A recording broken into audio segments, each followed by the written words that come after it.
Did you know that 25% of all marine species are found in, on, and around coral reefs, and more than 500 million people depend on a healthy coral reef for their food, income, and coastal protection? Now, due to climate change, destructive fishing practices, and pollution, coral reefs are dying off.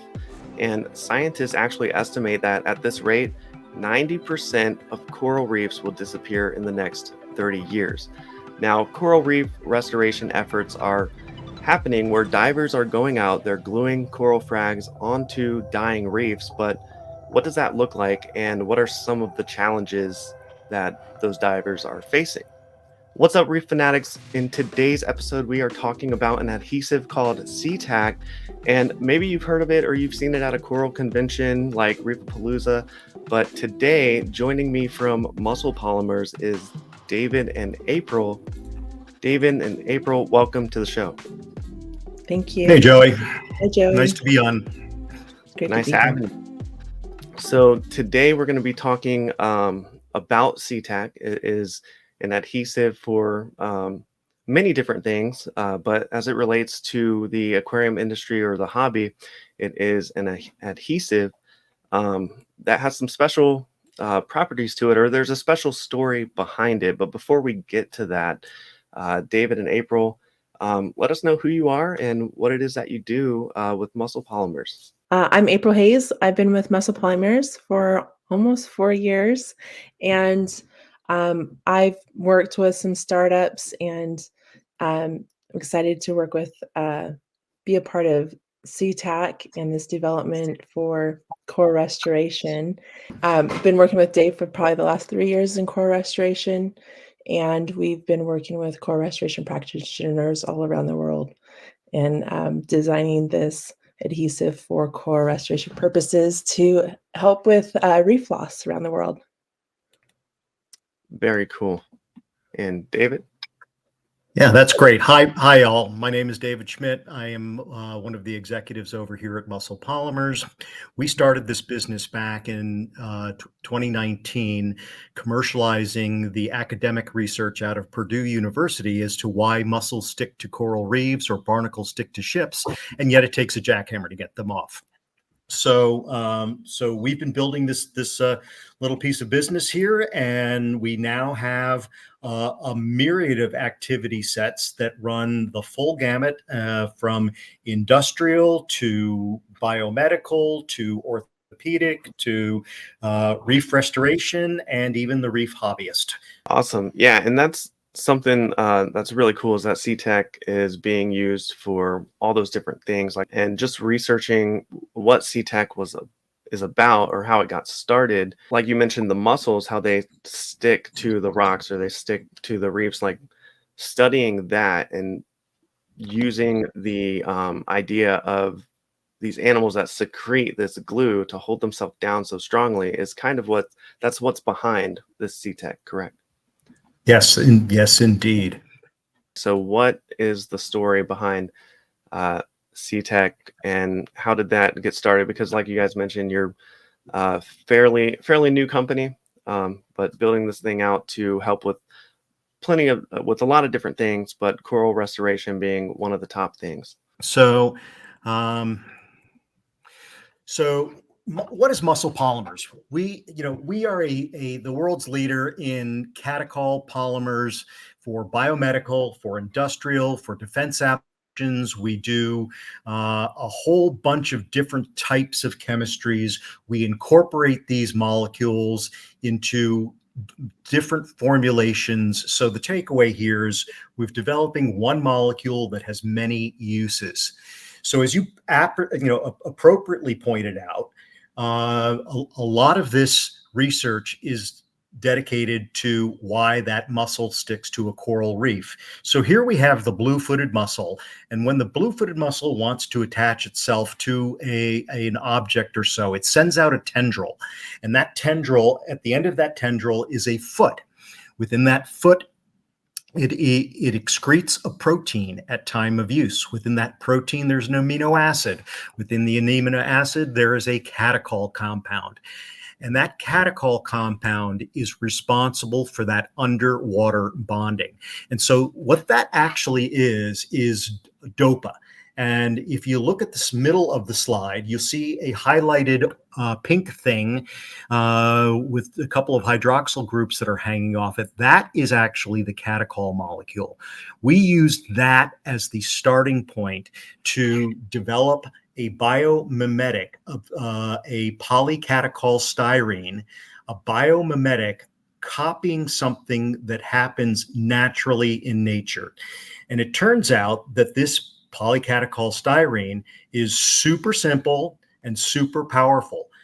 We have our areas of corporate focus, and we've been prioritizing them on market size, ease of entry. And so there's an industrial segment, there's a coating segment, there's a dental and biomedical segment, and I'm including the reef restoration activity sets in this this industrial segment. So, you asked the question, what's the story behind SeaTac? And SeaTac is, in fact, a world's underwater adhesive formulated product. What we are in the business of doing is building the business of connecting healthy ecosystems. We're commercializing this biomimetic adhesive system to allow for faster outplanting, stronger reefs. We have better toxicity profiles relative to the next best alternative. So we all know that reefs are in population collapse, largely because of global warming, higher temperatures, even just damage onto the reefs. It's been estimated that the economic damages for the loss of reefs exceed $30 billion a year. It's and it's amazing. So early on in our efforts, we saw a solicitation from the National Oceanographic and Atmospheric Association, NOAA, about activities that could speed outplanting. So NOAA got together with the defense contractor Draper to try to identify what the rate limiting steps were. And after quite an exhaustive study, anecdotally, it came down to the adhesive. And this is a direct quote from Tom Moore, who at the time was NOAA's Coral Reef Restoration Program Manager. Tom has since moved on and is engaged in a very large reef restoration project. But his quote was, while it may seem a simple issue, finding a better adhesive that has the potential to have a 3 times efficiency is the most direct way to affect coral outplanting. So how is that done today? So it's largely a microfragmentation exercise. When you're propagating corals, you're going to propagate them similar to the way you're going to propagate plants. You take a healthy cutting, you attach that healthy cutting to some sort of substrate, a coral plug in this case. You take and you nurture that in an ideal environment. And then once it's big enough, they commission a boat, a captain, several divers. They take these trays of materials and they dive over the side and they mix adhesives underwater and they physically plant these on the reefs. So if you look at, so this is the way they do today. So some of the issues that we had to deal with when thinking about this is while attaching a coral fragment to a coral plug, there's poor wet adhesion. Now, people have developed techniques over the years and they've gotten pretty good at it, but still there is poor wet adhesion. Similarly, a 2-part epoxy mixed also has poor wet adhesion when sticking to a reef.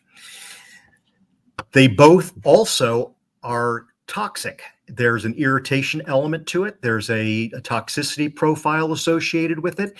And this middle picture that you see is a cloud of amines that are being dispersed in the water as you mix the part A's and parts B together.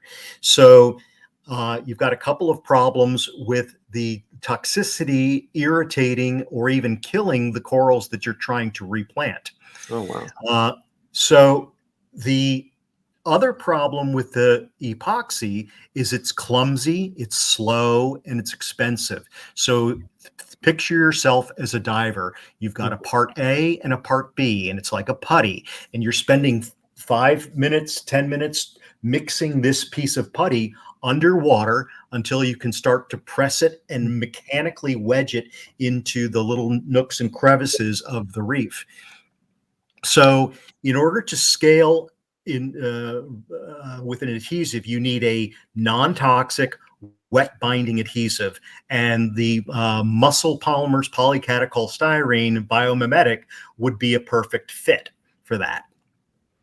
Yeah, because I imagine that being a diver, that's the last thing on your mind, right? That you want to get the corals that you spent all this time setting up on their coral frags and getting them to a healthy point. You're diving down to the rock. The last thing you want to do is mix this epoxy together and try to get it down on the rock work. Right. Yeah, that's exactly correct. So if you think about this for a little moment, a diver can probably plant 6 to 10 coral fragments in a dive before they run out of air.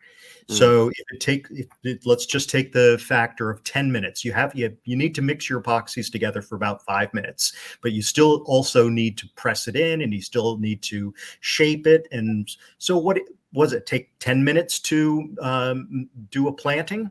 So at 6 times 10 is 60 minutes, and a typical tank at 30 feet, will give you about an hour's worth of air, and then that diver has to come up. So there's an expensive component to that, and that expensive component is labor. So we're going to get into this in a little bit here, but if we could develop a system that effectively was squirt, stick, and go, you could increase the rate of outplanting by as many as, say, 100 times. And so that was the basis or the genesis of how we got started with this. Fascinating. Yeah, because like you said, your oxygen being down there, you want to save time with planning, and something that's much more effective and something that you can work with that's more pliable, which is something that I'm sure we'll talk more about. But SeaTac is much more pliable, and the fact that you can work with it underwater is Yep. So what sort of scale is needed here? I think about the global problem, and if you think about the industrial scale of what's needed, industrial scale production is going to be required. So in 2019, less than 1% of the total reef area was restored by Moat, Coral Restoration Foundation. And, Florida represents a tiny fraction of what the global need is. So there were 60,000 fragments planted in 2019. So that was probably a metric ton of epoxy. If we think about what that is in comparison, what you have, each coral fragment has an area. So let's just assume that each fragment, when planted, would need a square foot of space to grow out into. That would say roughly 37 million fragments would cover the area of 1.3 square miles, which is Central Park in New York City. So you would need 37 million fragments to just restore the area of Central Park. Remember that in 2019, only 60,000 were even planted. But let's translate that to the area that's been committed to in Florida and Florida alone. So if we do that, you notice that Central Park just went really small, but the Wow. Florida Reef area covers 231 square miles. By comparison, that is the area of Brooklyn, Manhattan, and the Bronx all added up. But that's Florida. What about the Great Barrier Reef? Well, the Great Barrier Reef restoration activities is 134,000 square miles. Wow. That is the entirety of the Northeast plus New Jersey and New York. So what's being done today doesn't even fill the pond in Central Park. What the need is greater than the entirety of the Northeast of the United States. So we're talking a need of material at rail car scale. Yeah. So anyway, that gives you an idea of how big this problem is to be solved. Yeah, absolutely. And I think like a lot of people may not be thinking of just how big of a problem this is. I mean, when we talk about people that people that depend on the reefs to protect, like the coastal protection that reefs provide. I mean, just seeing the scale there that you've shown, it's very important. It's very important. And there's a huge need, especially for a way to be faster and more efficient at planting new corals.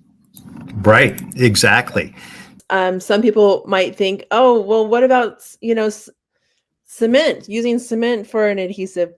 We're talking about adhesive to adhesive. So we're talking about Mhm. epoxy cyanacrylate, and in that realm is SeaTac. So yeah, cements are part of it. And we're looking for ways to kind of bridge between bringing down the price, making it be able to go much faster, quicker, efficiently, because there's lots of stuff we can do on land. Yeah. Yeah. And then one thing though is like the coral reef die off though is sometimes it's happening quicker. Well, this is kind of what we're already talking about, but that's happening quicker than what we can plant out there. Sure. Yeah. And so largely at the beginning of this effort, and largely due to the efforts of April, today we have 50 active reef restoration activity sets going on all over the world, and some are having some huge successes. Others are having challenges, and not to say, but it is. It's a big effort. We have activities in the Caribbean, in Hawaii, in South America, in Japan, in New Zealand, in Australia, in Taiwan, and the lists really go on and on. I would encourage anybody who's using SeaTac to take the time to learn about it, because it is a different adhesive system. It behaves differently. And this is one thing that we do find is that is the reliance on intuition is often what people resort to because it's what they know. But again, all right. Every one of our practitioners uses SeaTac a little differently. So it's figuring out what works for you. All right. So as this is a reminder of how this microfragmentation goes. We started to develop a prototype adhesive system where we would attach a combination of polycatechol styrene as well as other formulated products. And so we found a formulation that adheres to a wide range of wet surfaces, limestones, calcium carbonates, corals, with minimal surface preparation needed. Yes, sometimes we need a brush, but oftentimes we can adhere directly through biofilm. The system would need to set up, And our system sets up a bit slower than most. It was intentionally designed to be a slow set adhesive, and that the scale up was possible to do at global scale. And so the NOAA put out a list of target quality metrics that we needed to hit. And we've hit every single one of those targets. It has to work in seawater. It has to be negatively buoyant. There has to be minimum surface prep. It has to be sticky and tacky and grabs and blah, blah, blah, blah, blah. The list kind of goes on. Yeah. We compared the SeaTac to other to cyanoacrylates and epoxies and ran side-by-side tests with our scientists. And this is a stoplight chart of how SeaTac performed. So we ended up with a go-to-market strategy and looked at two segments, the reef restoration community, as well as the marine hobbyist aquarium space. Now, in the reef restoration community, it's largely characterized by non-governmental organizations, as well as teams of people that just want to do good. So what we've learned in that is that there's 3 or 4 really well-funded reef restoration groups that are out there. 98% of the rest, however, are challenged with underfunding and trying to make trade-offs on, do I buy adhesive or do I staff up more people so that I can do more outplanting? So we're trying to address those. But in our commercial side of things, we said, interestingly enough, the saltwater hobbyist market, the coral saltwater hobbyist market worldwide is it's just under $4 billion worth of market size. In the United States alone, the saltwater aquarium market is a $700 million market. Now, not all of that is adhesive. That's also all the other components that go along with that. But it said something very real, that, you know what, we could build a very nice little business by having a hobbyist product. And we launched the SeaTac in Q1 of 2023 to the to the coral hobbyist market, largely by attending trade shows. And so here's a little slide for some of our reef restoration activities, since this is what we're talking about. And mind you, we have 50 of these ongoing. We have the National Taiwan Ocean University, which has their coral nurturing programs. What they're doing is they are repurposing abalone farms that they'd cut into the north coast of Taiwan and making them coral nurseries. April, would you like to tell the story about what happened with our National Taiwan Ocean University? Absolutely. Thanks, Dave. So Taiwan had been nurturing several corals, and they took 21. These corals are actually quite large. They're the size of your hand. And they outplanted those in, was it? And that was in April of 2023, wasn't that? Yeah, it was. Thank you. Shortly after came the Mawar typhoon. I think it was at the beginning of May. And they were really concerned with how many would survive, because obviously that took a long time for those corals to be nurtured to that large. And when they went out a couple weeks later to assess damages, they were very pleased to find that every single one of their aquapores were still attached and securely in place. So since then, they've, of course, outplanted many more, and they are excited to continue to use SeaTac because of the success that they have found with it. That's cool. Yeah. So coral the size of your hand, Yeah. using SeaTac directly down in the reefs or the rock work there. Yeah. This huge storm comes, crashing waves. What would typically maybe destroy a reef or coral, these corals are Absolutely. completely fine. Absolutely. This is Yeah. right, and this is a picture of one of those corals that aquaporas that they had outplanted, and there's the tag, Okay. and this is the adhesive that they used to glue that coral fragment. Now, this was in April of 2023. Here's a picture from June of 2023 after the typhoon came through. And you can see these acroporas are still attached to the reefs. Now, there's some broken fingers, but they're still attached to the reefs. Yeah, that's incredible. Yeah. And there's a short little video here which I can share.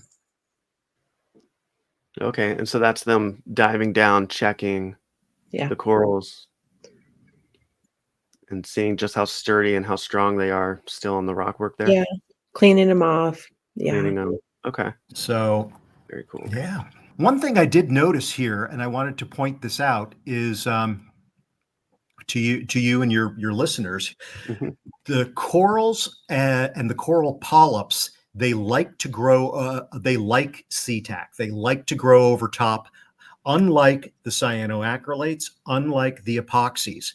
So if you notice this adhesive that we see here on a freshly planted aquapora, here you got the adhesive, and here you've got the coralline algae that's already growing over top of that.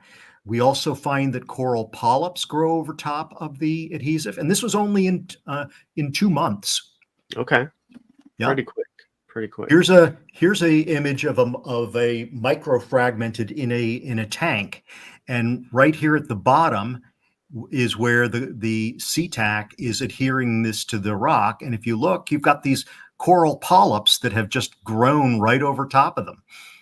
And then here's another one over here on this side.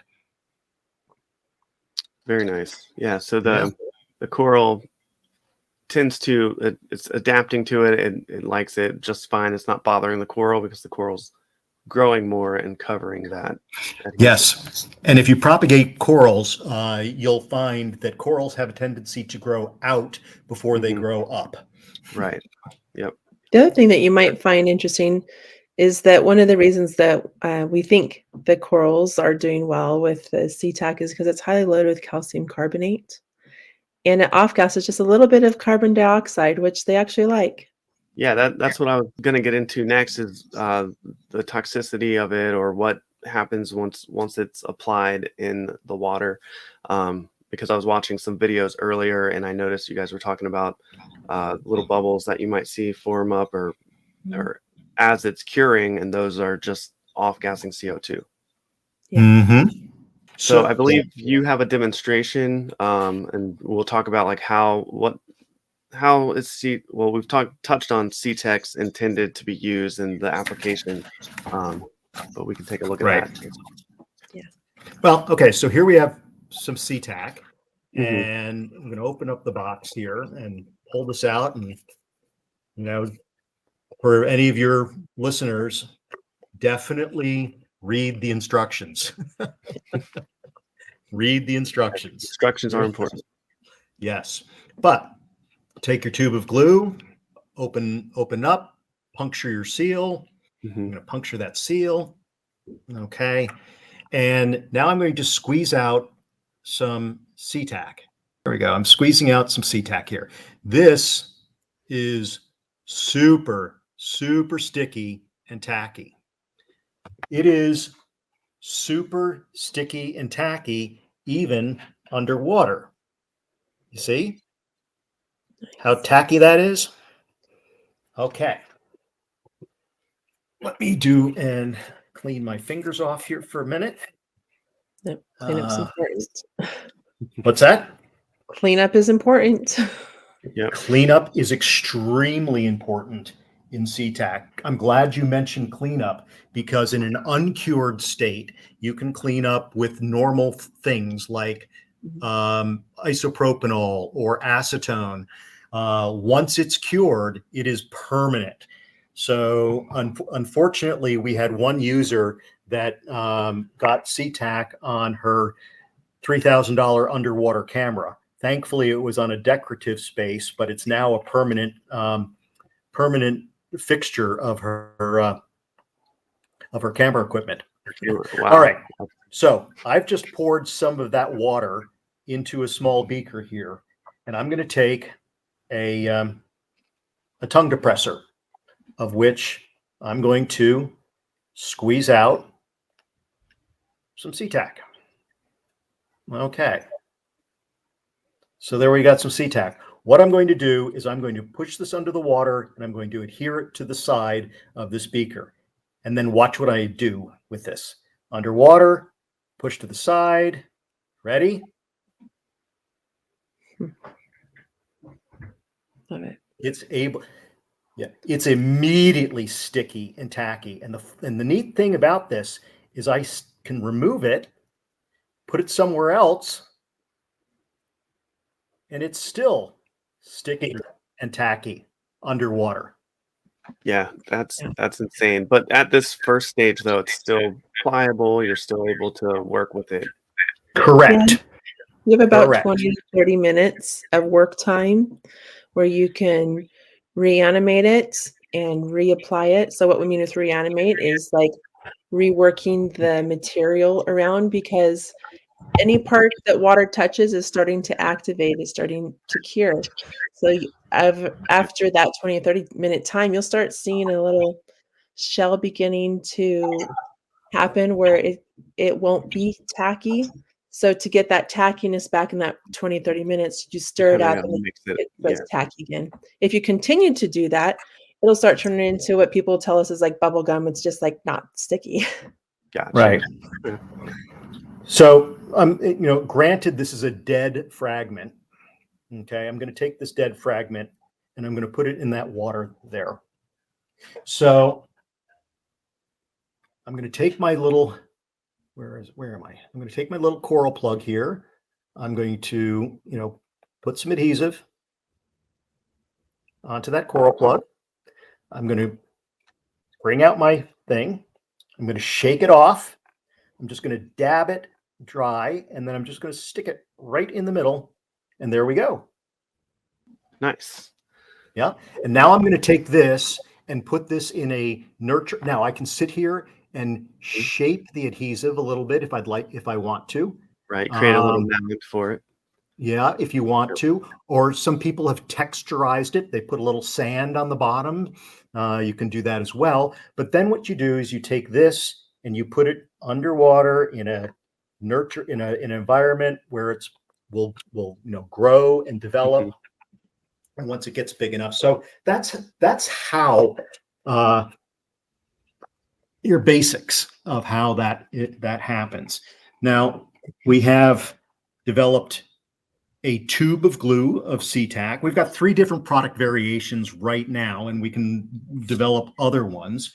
Mhm. We have the standard caulk tube, of which the reef restoration practitioners are using caulk guns, to which they will dive and squirt, stick, and go. Yep. And we also have another version of this, which is a syringe tube. And that syringe tube, you can take an 8-gauge needle. All right. I'm going to pull off the protective backing of this. And that goes into a gun of sorts so that you have precision work. So SeaTac works really, really well in a lot of different environments.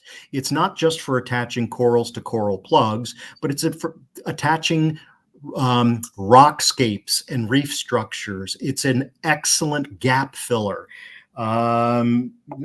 People have used it for other things. It's just a really nice, good adhesive that has a plenty of other applications.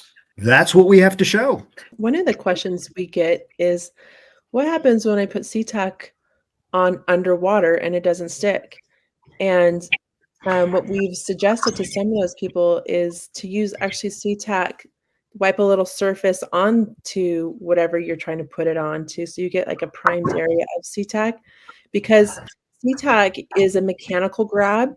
So if you can, get it on into some grooves, SeaTac sticks to SeaTac really great. So sometimes that's helpful, and people find that that's really efficient for underwater adhesion. And to that, I know we've also done some product development too. Cool. Yeah, because the demonstration, yeah, it bonds very well in the water, but you're still gluing the frag to the plug outside of the water. But like you said, the caulking gun is used by divers to travel down to the actual reefs and to work that right onto the rock work.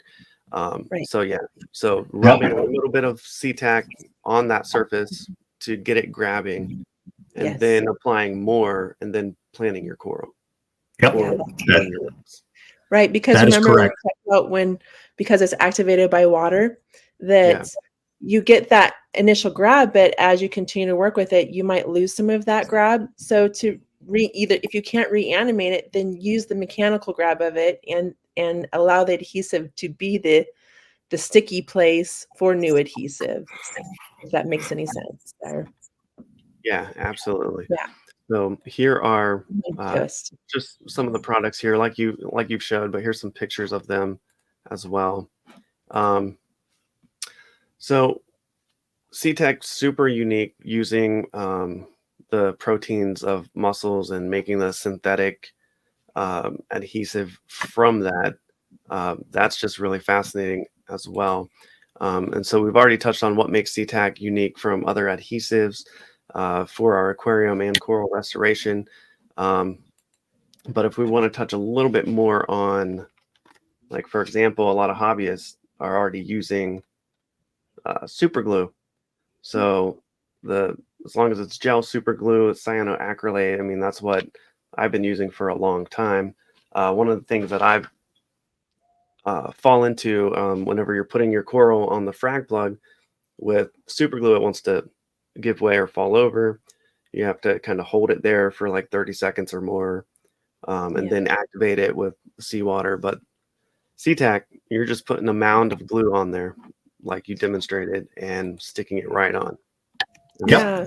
already got That's that. the thing that's great about SeaTac. It's kind of a hybrid of both worlds, where you get the structure and the tackiness. Yep. One thing I do want to make clear, though, and is that, okay, so SeaTac is a formulated product. It was inspired by the mussel proteins. It is not the actual mussel protein. So I want to make that clear. It's a formulated product that is highly loaded with calcium carbonate, and that calcium carbonate is in fact what the reefs are made of. Now, we do in conjunction with the formulated SeaTac, we also have pure polycatechol styrene in a solvent carrier to be used as a primer in those situations where you might be super challenged to get stickiness underwater, where you might want to take a PCS primer and prime the coral plug. And then once this dries, you now are using it in conjunction with the SeaTac. So I just wanted to make that clear. Yeah, very cool. Good. So as I've said before, we have and I do want to come back to well, actually, let's just jump to it because you asked the question. People use cyanoacrylates, and it's been around. People have figured out how to make them work, and whether it's a direct Gorilla Glue or whether it's a gelatinized, more of a gel glue, it's still a cyanide group, and it still is toxic to corals. Oftentimes, people see the bottom third of their coral frag burn because of the cyanoacrylate and the toxicity. They're often referred to as lollipop corals. Where the bottom is burned but the top is still good. So yes, if cyanoacrylate works and you know how to work with it and you know how to work around it, great. Every adhesive has its applications and its users. So if it's working for you, fine. But if it's not, give SeaTac a try. The other thing about so you've got the toxicity, you've got the floating strands. So sometimes when you try to glue with the cyanoacrylate, you get these little bubbly kind of strands that pull out, and you end up with cyanoacrylate everywhere on your fingers. And it's one of those things you have to deal with and have to clean up all the time. Another thing you're going to run into with cyanoacrylate is taking that tube of glue actually underwater. If you dispense that, the water will cross-link the cyanoacrylate and then render your tube non-usable. Yeah, the whole tube. And that leads into a question that I had was with SeaTac, if they're taking these big caulking guns down in the ocean with them, are they using the entire tube? Like, is it going to dry out your tube of SeaTac? Like, how does that work? You're able to use what you need, and then we recommend putting a blob on the end so that it can cure. But you should be able to pull off that blob, kind of like a cork, and then be able to reuse it again later. So as long as the rest of the stuff inside the tube has not seen moisture, it will still be fine. Yeah. So I'm just going to restate what April just said. What we have found works really well is when I'm done and I haven't finished using my whole caulk tube, I will dispense a blob at the end of the tube here and allow that to cure.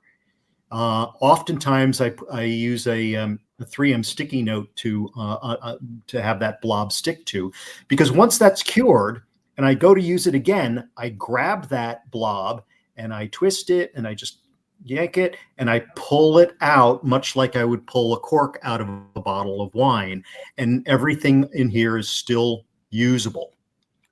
Right. I do have several people that end up, and I do it too, end up gluing the cap back onto the tube, and and they can feel that inside it's still good, but the tube's plugged. Yeah. Right. So what you do there is either you use a pick and work the pick out, or take a small drill bit, because it's only cured 1/8 of an inch down. So you can drill into it. Now you've got your tube again. Another person, instead of doing that, what she did, and she's a reef person, she took toothpick and she poked the toothpick here and then squeezed it. Squeezed it like squeezed it, and then when she went over on this side and poked one over there and squeezed some out, went over on this side, and she ended up using the whole thing, much like you would exhaust a toothpaste tube. Yeah, that's very cool. Yeah, that's good to know that you cap the end of it and it stays good. Yep. I don't know how many bottles of super glue that I've just kind of wasted gluing frags down to coral plugs because of that. Um, Well, what we've a couple of tips on that. Yeah. Clean your threads. mhm. Yeah. Okay, use acetone or ethanol or isopropanol. Clean your threads. Some people have used a small bit of silicone grease for plumbers, and they put a little silicone grease around the thread before they put the cap on. It's okay if the cap is stuck, because if the cap is stuck, you can take a pair of pliers, and this is plastic, and just kind of not crank down on it, but kind of squeeze it a little bit and then whoop, there it goes. I've even used a little tiny bit of cooking oil just Okay, around the thread, Yeah. and it works for me. works for you. I All didn't right. do that on this one, clearly. Very So yeah.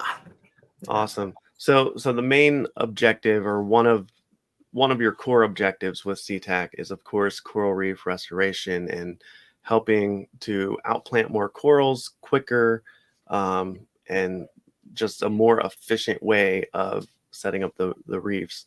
And then also the hobbyist side that you talked about, providing a coral glue for us as hobbyists to frag our corals, glue them down. Now with the all right, so how can the hobbyist help contribute or support? Like when we buy a tube of SeaTac, is some of those proceeds going to reef restoration, or is it just directly impacting that or helping with that because the product is being used to plant corals? Right. Really, really good question. And I'm going to tell you to stay tuned. Okay. And so we are trying to address this right now. And in April, I'm setting you up to talk. Yeah. So as we thought about, and as I mentioned before, in the reef restoration community, on 98% of the groups are not well funded, and they have to make trade-offs. And so how do we support, or how are we trying to do that?